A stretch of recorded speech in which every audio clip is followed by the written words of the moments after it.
Pessoal, sou o Fernando, sou professor aqui da Rede Estadual de Minas Gerais. Estamos estudando para o concurso de professor da Bahia. Então, dando continuidade, né, aos conhecimentos interdisciplinares, o significado social e cultural das linguagens das artes e das ciências naturais e humanas e suas tecnologias. Então, a gente vai para a parte 2 do artigo que a gente está estudando, ok? Pensamento moderno. A rigor, a contínua demarcação, diferenciação e especialização nunca deixou de inquietar uns e outros no curso dos tempos modernos, mas a força das instituições, da divisão do trabalho intelectual, das equipes de sêniors e júniors, dos aparatos tecnológicos e dos vultuosos recursos financeiros oriundos de agências governamentais e privadas alimenta a indiferença ou mesmo a hostilidade com relação aos debates fundamentais de cunho ontológico e epistemológico. São muitos os que estranham ou menosprezam as inquietações, os debates e as reflexões com os quais o cientista, o filósofo e o artista buscam questionar-se, aprofundar interrogações, refletir sobre fundamentos e possibilidades de conhecimento e esclarecimento, ou explicação, compreensão e revelação. Esse é o clima em que muitos descobrem e redescobrem o contraponto ciência e arte como um aspecto fundamental da crise, mais ou menos permanente, o que inquieta adeptos da especialização e da divisão e da visão abrangente, holística do grande relato. Sim, o contraponto ciência e arte situa-se no âmago desse clima, das inquietações e controvérsias que acompanham os desenvolvimentos e os impasses, as realizações e as reorientações, os equívocos e as façanhas do pensamento traduzido em textos, narrativas de diferentes estilos. Quando se tem o desafio de buscar as relações, convergências e divergências entre ciência e arte, no que se refere às possibilidades de conhecimento, logo surge, simultaneamente, o desafio de reconhecer que as criações científicas, filosóficas e artísticas podem ser vistas como narrativas. Todas elas se traduzem em narrativas, ainda que se diferenciem em termos de figuras, de linguagem, conceitos, categorias, metáforas, alegorias e outros elementos. Partir, portanto, desse pressuposto de que todas as criações se traduzem em narrativas é o que torna possível refletir sobre similaridades, confluências e contemporaneidades das formulações filosóficas, científicas e artísticas, sem prejuízo do reconhecimento de quais são ou podem ser as peculiaridades e as especificidades das linguagens, figuras e outros elementos de cada forma de conhecimento, esclarecimento ou deslumbramento. Algo nesse sentido pode ser observado quando se resgatam as criações características da Renascença ou do Iluminismo. São criações filosóficas, científicas e artísticas notáveis ou mesmo excepcionais pela originalidade e audácia. Mas todas, ou a maioria, tanto na Renascença como no Iluminismo, estão impregnadas de algo que pode ser definido como o clima da ocasião ou espírito da época. Elas narram revoluções culturais da maior importância para a inteligência das configurações e dos movimentos da história e do pensamento. São muitos, em todo o mundo, os que reconhecem que as ciências e as artes se encontram e se fertilizam contínua e reiteradamente. Esse é um contraponto que vem de longe e que se afirma e reafirma no curso dos tempos modernos.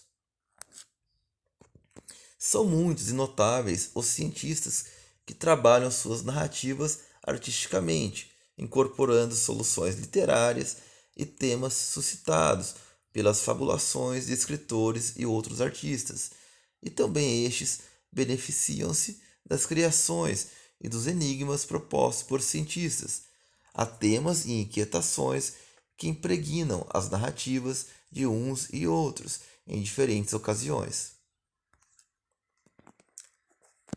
São notáveis os casos em que há evidente contemporaneidade de temas e inquietações, desafiando uns e outros.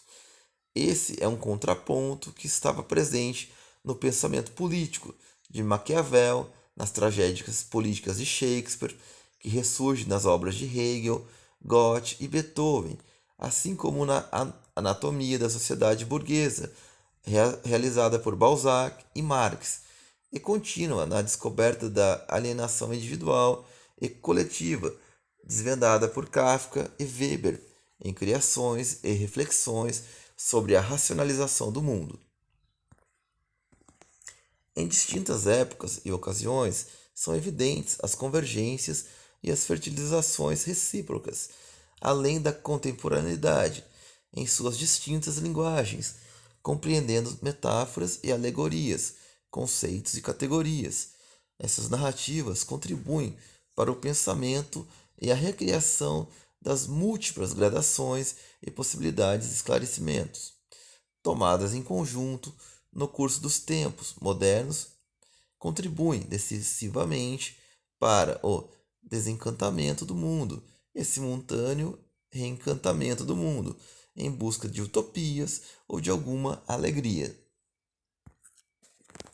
Se é verdade que os escritores literários, científicos e filosóficos podem ser vistos como narrativas, nas quais se combinam figuras de linguagem e ideias, metáforas e conceitos, categorias e alegorias, é também verdade que há distinções que se preservam próprias de cada forma de reflexão ou fabulação. Em se tratando das obras ou narrativas das ciências sociais, é possível classificá-las em duas modalidades bastante distintas, compreendendo estilos diferentes de esclarecimento. Algumas estão empenhadas em contribuir para a explicação do que é ou pode ser a realidade social, presente ou passada, compreendendo o que pode ser observado, classificado e quantificado, descrito ou explicado, sempre que possível em termos de variáveis, indicadores, índices e frequências, de tal modo que a explicação se funda no princípio de causação funcional, estruturação ou articulação sistêmica. As englobadas na segunda modalidade de narrativas de ciências sociais estão comprometidas principalmente com a compreensão do que pode ser a realidade social, tendo em conta o indivíduo e a sociedade, os indivíduos e as coletividades, a identidade e a alteridade, o cotidiano e o mundo da vida, apreendendo relações e processos não só socioculturais e político-econômicos, como também psicossociais, objetivos e subjetivos.